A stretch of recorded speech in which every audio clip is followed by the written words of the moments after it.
Boas-vindas a todos. Refletindo sobre o atual momento, devemos rever nossas atitudes, direcionando nosso pensamento para tomarmos consciência de nossas decisões equivocadas. Só assim, novas resoluções nos farão trilhar a estrada das pegadas do Mestre, quando nos deixou o exemplo da humildade e da fraternidade. Sejam nossos irmãos mais vulneráveis beneficiados com sua luz, livrando-os da escuridão e das sombras que a tantos perseguem.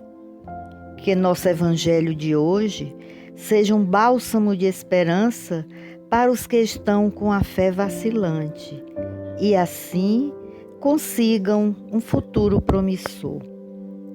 Ó Deus de misericórdia, a humanidade clama por uma nação que estenda a mão a todos os menos favorecidos pela sorte, os enfermos, os desempregados, os sem teto, que ao relento enfrentam situações constrangedoras. Enfim, a todos aqueles a quem o direito de cidadão é negado. O ano novo que se aproxima seja um prenúncio de novas experiências a serem vivenciadas, de esperanças renovadas. Gratidão, Jesus, por tua intercessão e tua presença constante em nossas vidas. Paz e bem.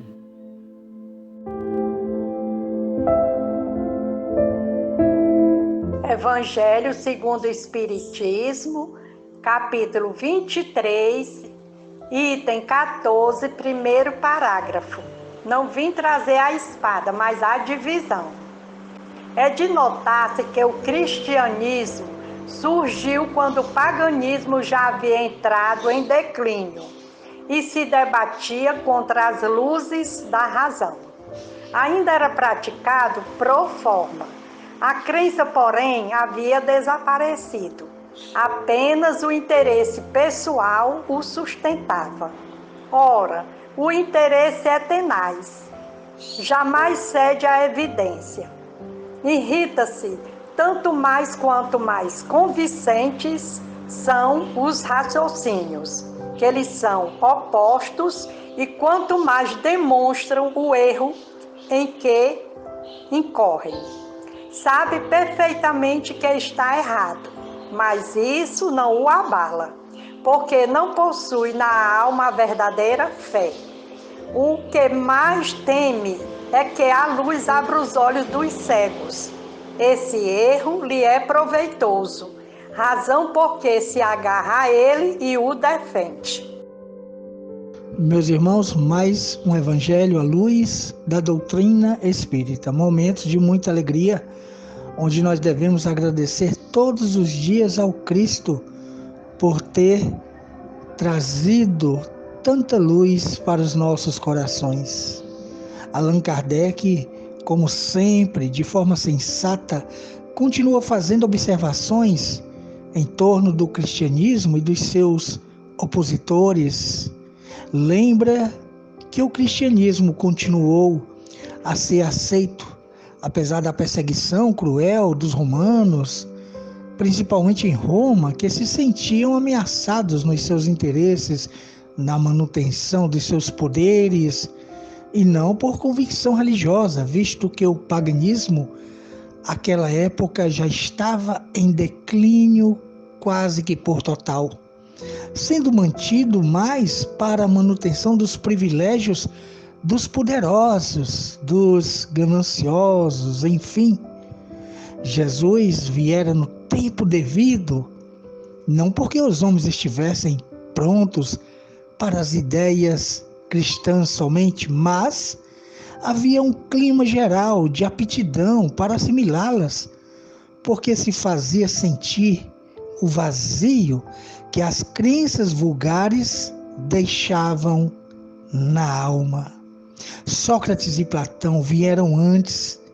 Lembremos, onde eles divulgavam ideias muito semelhantes às do cristianismo, que não prevaleceram na Grécia, cujo o povo, embora fosse dos mais inteligentes que pudéssemos encontrar naquela época, ainda não estava amadurecido para elas. Vieram como precursores das ideias cristãs, chamando à reflexão os capazes de compreendê-las, desbravando o caminho e preparando os espíritos para a doutrina que viria mais tarde com Jesus. Todavia, devido à desigualdade de grau evolutivo e da própria imperfeição dos homens, muitos dos intitulados cristãos continuam até hoje interpretando diferentemente muitos dos ensinos do nosso mestre rabino Jesus. Assim, sempre surgem seitas que pretendem a posse da verdade, esquecidos de que o homem, não sendo obra acabada, só pode conhecer partes dela, e esse conhecimento se amplia continuamente na medida do seu progresso espiritual, aqui e em mundos mais elevados. Infelizmente, meus irmãos, os intitulados cristãos agiram entre si como os adeptos do paganismo, em lutas fratricidas por não terem entendido ou interiorizado em si próprios que a pedra angular do cristianismo é a caridade, a fraternidade, o amor ao próximo, sem os quais ninguém conquista a libertação da vida material para viver a vida plena em planos espirituais bem elevados. Há os que acusam o cristianismo como causa das atrocidades cometidas em nome dele, quando os erros, omissões e enganos são apenas dos homens que se dizem cristãos, sem terem compreendido a sua verdade. Todavia, a doutrina moral de Jesus continua nos evangelhos, tal qual ele a trouxe, esperando que os interessados, os que buscam o desenvolvimento do seu senso moral, a estude, a compreenda pela sensibilidade e pela razão, a aceite por sua vontade e a coloque em prática no seu dia a dia, lutando contra as suas imperfeições e divulgando pela sua transformação de sentimentos, de pensamentos, de atitudes e de ações, as qualificações de um verdadeiro cristão. Jesus sabia que a grande maioria da humanidade terrestre não tinha maturidade do senso moral para entender seus ensinos, mas sabia que era a hora própria de vir trazê-los para que, desde então, os mais preparados, aceitando-os, os divulgassem, mesmo com falhas, pois sempre houve na terra e continua existindo os que se esforçam para vivenciá-los, servindo de exemplos para os demais. Continuemos o nosso Evangelho com Cristo e todos os espíritos do bem. Muita paz.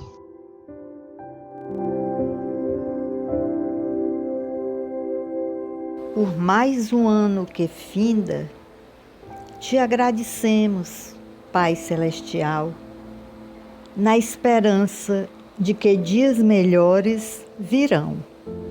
Necessitamos das tuas bênçãos para prosseguirmos nossa caminhada terrena, superando todos os espinhos que surgem à nossa frente. Tua proteção nos encoraja a vencer os obstáculos, a fortalecer nossa fé, a dividir o pouco que temos com aqueles que nada têm. Teus ensinamentos nos direcionam às ações do bem, à prática da caridade, do amor ao próximo, do perdão das ofensas. Tuas bênçãos cheguem a todos nós, espargindo luzes em todos os lares, irradiando energias curativas aos que se encontram enfermos. Permita a presença de teus mensageiros, espíritos protetores, a fim de magnetizarem essa água que haveremos de beber, contendo os medicamentos essenciais para o alívio de nossas mazelas físicas e espirituais. Assim seja.